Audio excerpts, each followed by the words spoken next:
বন্ধুরা, welcome to our another blog. এই ব্লগটা আমার কাছে খুবই স্পেশাল। কেন সেটা আমরা যেতে যেতে বলবো। তার আগে বলি, আমরা ফার্স্ট ফিউল আপ করে নিলাম বনগা টু চাকদা রোডে, দেন ম্যাপ সেট করে নিলাম বনগা টু লাকপাঞ্চার। লাকপাঞ্চার থেকে তোমরা বুঝতেই পারছো এবার আমাদের ডেস্টিনেশন পাহাড়।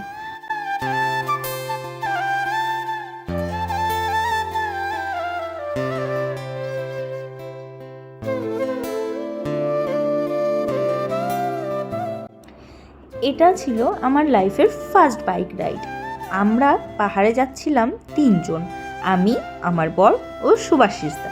যদিও আগে একবার ওরা ঘুরে এসছে, বাট আমাদের জন্য ছিল এটা একটা নিউ অ্যাডভেঞ্চার আর একটা নিউ এক্সপিরিয়েন্স।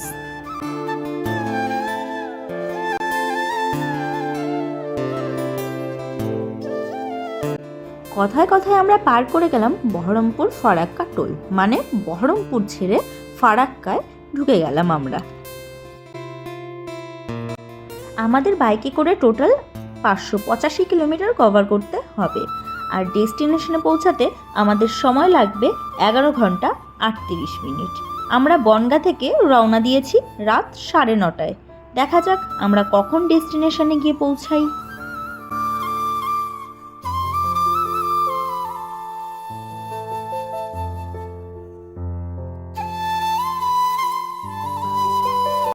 দেখতে দেখতে আমরা ফারাক্কা বাঁধে এসে পৌঁছলাম, যেটার দৈর্ঘ্য 2240 মিটার।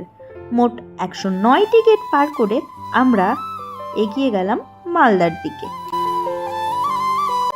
এভাবে সারা রাত আমরা চলতে চলতে সামনে ভোরের হালকা আলো দেখতে পারলাম।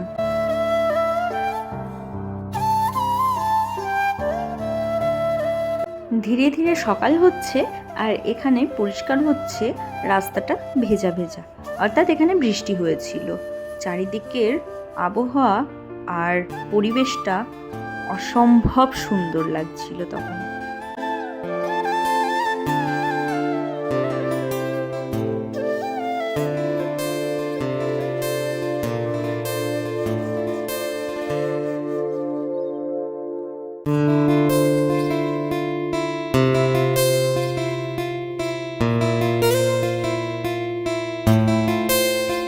বন্ধুরা, এখন বাজে সকাল 9:30 আর আমরা অলমোস্ট শিলিগুড়ি পৌঁছে গেছি।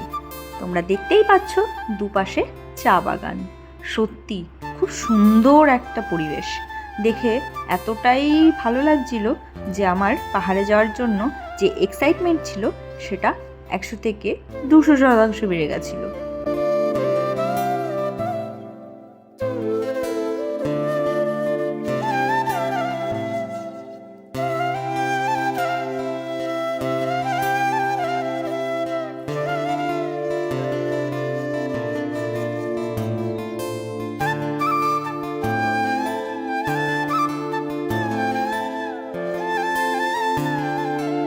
বন্ধুরা, জঙ্গল পার করে আমরা দূর থেকে আবছা আবছা পাহাড়টা দেখতে পাচ্ছিলাম।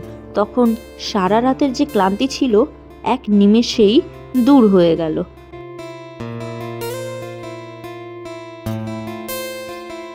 বন্ধুরা, আমরা পাহাড়ি রাস্তায় অনেকক্ষণ আগেই ঢুকে গেছি। ম্যাপে দেখানোর সময় অনুসারে আমরা যদি স্পিড মেনটেন করি তবে ঠিকঠাক সময়ের মধ্যে আমরা পৌঁছে যেতে পারি।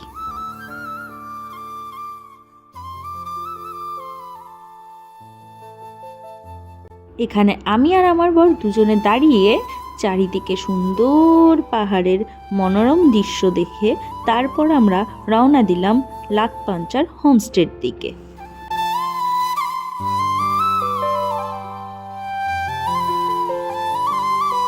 আসলে পাহাড়ে আমাদের যে কারণে আসা সেটা হলো নিরিবিলি পরিবেশ।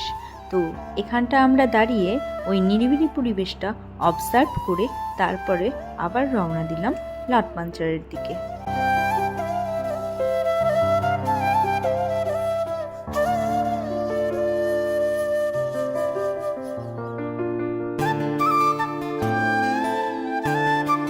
বন্ধুরা, পাহাড়ি রাস্তা বলতে আমরা আসলে যে রাস্তাটাকে বুঝি, রাস্তাটা খুবই বাজে ছিল, খাড়া ছিল এবং পাশ থেকে খাই দেখা যাচ্ছিল।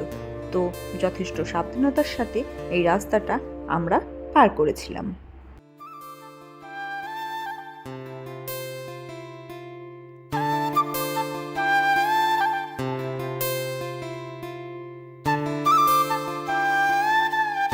অবশেষে বন্ধুরা, আমরা এতটা রাস্তা ট্রাভেল করার পর পৌঁছে গেলাম লাকপাঞ্চারে।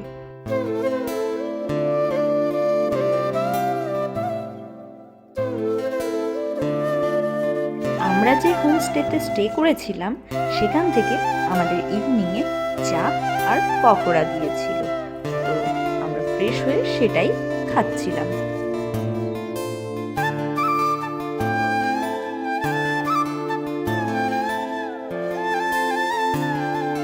ইভিনিংয়ে স্ন্যাক্স খেয়ে আমরা একটু ঘুরতে বেরিয়েছিলাম, তবে এবার আমরা যে ঘুরতেটা বেরিয়েছিলাম সেটা আর বাইকে নয়, এবার হেঁটে।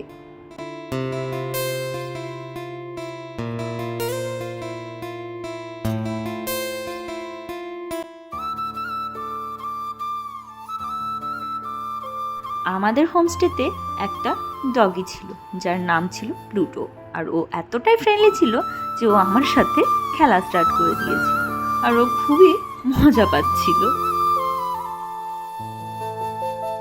আমরা পাহাড়ে এসেছিলাম বুদ্ধ পূর্ণিমার ঠিক আগের দিন, কারণ চাঁদটা আমাদের কাছে খুবই ইম্পর্টেন্ট ছিল। তো আমরা এখন নিচে প্লুটোর সাথে খেলা করে ওপরে যাচ্ছিলাম ডিনার করতে। রাতের ডিনারে ছিল আমাদের ভাত, ডাল, সবজি, চিকেন, স্যালাড আর পাঁপড়। আমরা যে হোমস্টেতে স্টে করেছিলাম তার ডিটেলস আমরা প্রোভাইড করে দেবো। আজকের ব্লগ এই পর্যন্তই, দেখা হচ্ছে নেক্সট এপিসোডে। ততক্ষণ bye bye, tata, good night.